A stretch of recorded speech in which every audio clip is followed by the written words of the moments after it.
Bonjour. Est-ce que vous connaissez le mythe du leader? Alors, le leader, c'est celui qui acte les groupes qualitatifs et qui influencerait les autres participants. Penchons-nous sur ce cas du leader en groupe. Alors, c'est un des reproches qu'on fait parfois aux groupes qualitatifs et aux animateurs, le fait qu'il y ait un leader qui influence les autres participants. Première chose, c'est en fait un phénomène qui arrive assez peu souvent. Pourquoi? Alors, pour plusieurs raisons, en fait, c'est anticipé. D'abord parce qu'un recruteur, en amont, peut sentir qu'un participant, aura du mal à fonctionner en situation de groupe et donc décider de ne pas la recruter. Mais c'est aussi parce que l'animateur du groupe a défini au démarrage des règles du jeu, a expliqué que chacun doit s'exprimer, qu'on recherche une juste répartition de la parole entre les participants, que chacun doit écouter l'autre. Par ailleurs, l'animateur fait de toute façon tout pour susciter la dynamique de groupe et donc ne pas faire émerger de fortes individualités. Ça, c'est volontaire. Bon, il arrive quand même qu'une personne essaye de monopoliser la parole. Alors là, en fait, il y a une question à se poser, ou plusieurs, c'est qu'est-ce que cette personne apporte au reste du groupe?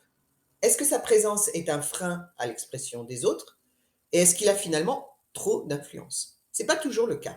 Mais si c'est le cas, la première chose à faire, et qui souvent marche pas mal, c'est de lui repréciser les règles de répartition de parole, en la remerciant bien évidemment et en lui disant qu'elle a beaucoup contribué.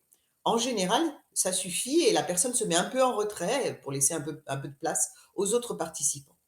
Cependant, il arrive que la personne continue à avoir trop de poids dans le groupe, à vouloir trop s'imposer. Alors là, il y a des méthodes en non verbal, dans l'attitude de l'animateur, qui vont permettre de réduire la participation de cette personne.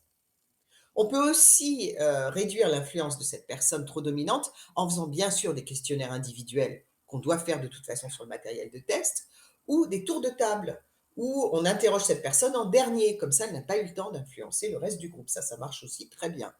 Enfin, on peut isoler la contribution de cette personne dans la prise de notes du groupe et pondérer son apport dans l'analyse, voire la minorer si cet apport est finalement un peu hors sol et repris par personne. Mais on peut quand même se poser la question d'une personne qui participe beaucoup et qui parle beaucoup dans le groupe. Eh ben, ça peut être intéressant parce que ça peut être utile pour piloter et lancer la dynamique de groupe. Sa participation peut lancer certains sujets. Ça peut inciter d'autres participants à rebondir, à dire ah ben tiens, j'y avais pas pensé, mais oui, en effet, voilà. C'est pas forcément de l'influence au sens néfaste. Et puis cette personne, elle peut avoir des idées différentes du reste du groupe et permettre l'émergence d'autres points de vue. Ça aussi, c'est très intéressant. Bref, la réaction de l'animateur face à ce qu'on appelle un leader n'est donc pas systématiquement de le censurer, mais en fait d'évaluer d'abord son apport et son rôle, et puis de réguler sa participation en fonction de ça.